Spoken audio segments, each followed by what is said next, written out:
It's very funny, and it was getting big laughs last night. Big laughs. Big laughs, which I was really I was impressed that the audience were getting the references. Well, I actually thought most people. Well, one of the editors freaked out. He didn't get the references, and he said, "I can't cut around this. Nick, is this the worst performance? What do I do? Tell him to let's reshoot the scene." I was like, "No, we're being brave. This movie's about being brave." The hairpiece he wears at one stage in the film. Are you meant to know that's a hairpiece? You have to ask Nick that. Okay. Nick's got his own sort of dilemmas that... well, he's he's obviously put so much thought into every character. You don't know how much is...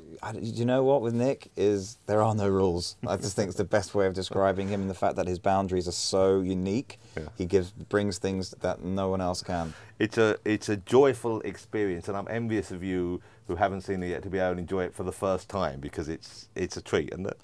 Listen, I'm biased, but I'm genuinely, I do love this movie. Yeah. Okay. Facebook UK, Jason Moncrief. Hello, Jason. He wants to know, Mark Millar has and continues to create some fantastic work. Indeed, he does. How much do you hope to work with him in the future, and if so, on what? I think we've covered part of that, but can you be specific about any future projects you might have on the horizon with Mark Millar? We're discussing Nemesis at the moment. That's the new book, which hasn't come out yet, which is a kind of a... Imagine if Batman, and I hope Mark will forgive me from paraphrasing, imagine if Batman were the ultimate supervillain. That's kind of the thinking. That's kind of it. And he has one other... That I probably wouldn't direct, I'd produce it with him. And then there's a second project, which I can't say what it is, which is brilliant, which is getting me sort of a little bit excited about directing. Whisker and Chips. Desperate Dan. We're reinventing him. I've always thought Desperate Dan is sort of Judge Dredd with a mask on. They've got the same chin. They have got the same chin. Cine Premier Mexico asks, how much pressure do you feel when people state stuff like, this will be the greatest superhero movie ever? There has been a certain amount of hype, not created, I don't think, by you, but certainly from fans outside. There's been a certain excitement, and that you'd rather be the underdog, I guess, wouldn't you? Yeah, I mean, hype's a dangerous thing, and especially the good news, this hype is a genuine hype. We haven't fanned the flames. Also, we're not as nuts as Mark Millar, who did put that, I think, on his... comic. This is the greatest superhero comic of all time, and I remember saying, he knows how to sell him. He's a good showman, isn't he? It's one way of describing it. Yeah.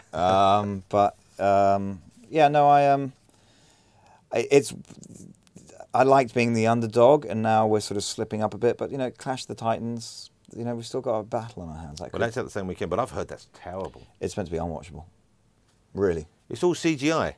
It's CGI, but badly done. No story.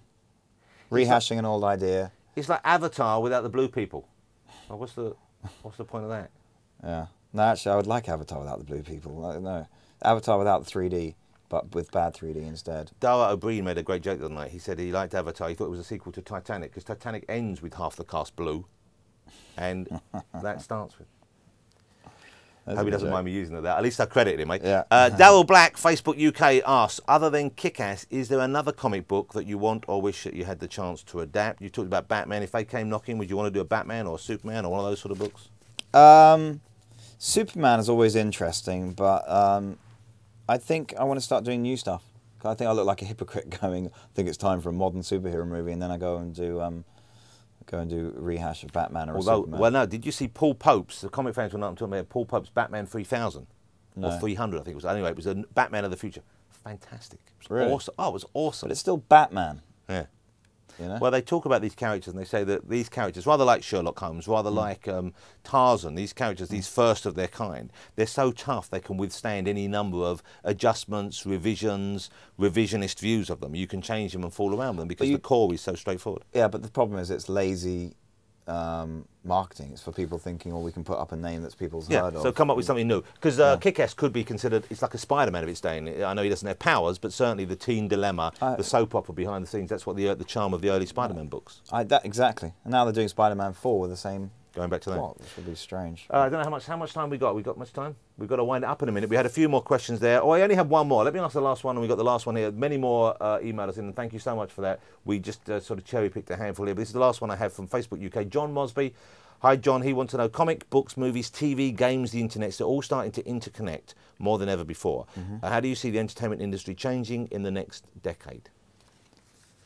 Well, I think the world is changing. It's not just the entertainment industry. I think everything is... The internet has just made us, dare I say that sounds, one voice. You know, you can't... Before, we used to be able to con people into that a film was good and get about 2 or 3 weeks of business before the word of mouth killed it. Now it's going the other way round, which if you're making a good movie is fantastic. Bad movie, it's not great. But I don't know the answer to that question. I think we're all trying to figure it out right now. Well, the nice thing is, hopefully, most of us will still be around to see how it finishes up. So that would be good. Yeah, it's the next years. Congratulations on Kick-Ass. You know I loved it, and I'm not just saying that. You know, I adored it. Everyone I know seen that. And the reaction last night at the premiere, I've been to so many places, I've never seen a reaction like that at a premiere. Because normally they were a slightly different crowd to a real crowd of regular people going to see a movie. But last night they acted like a crowd, a theatre full of fans. Well, and that's normally quite something. British premieres, 80% of the audience are desperate for the film to be dreadful. So, so that's one of the wrong problems of the British film industry there. But we hate it when our friends are successful. Yeah, we do. So, and people showed emotion last night. Yeah. It was a really lovely evening. It got dangerously close to a standing ovation. Go and see Kick-Ass. I'm sure those of you who've tuned in to watch this are already committed to that concept, but I'm sure and I hope you'll enjoy it when you do, and I know you hope the same. I really do. You got any last message for everyone who's joined us, or would you rather? I thoroughly enjoyed having time with Jonathan, so thank you for joining us. This is what we call quality FaceTime. Right here. Yeah. Thank you for joining us. Take care of yourselves. Bye-bye. Au revoir. Done?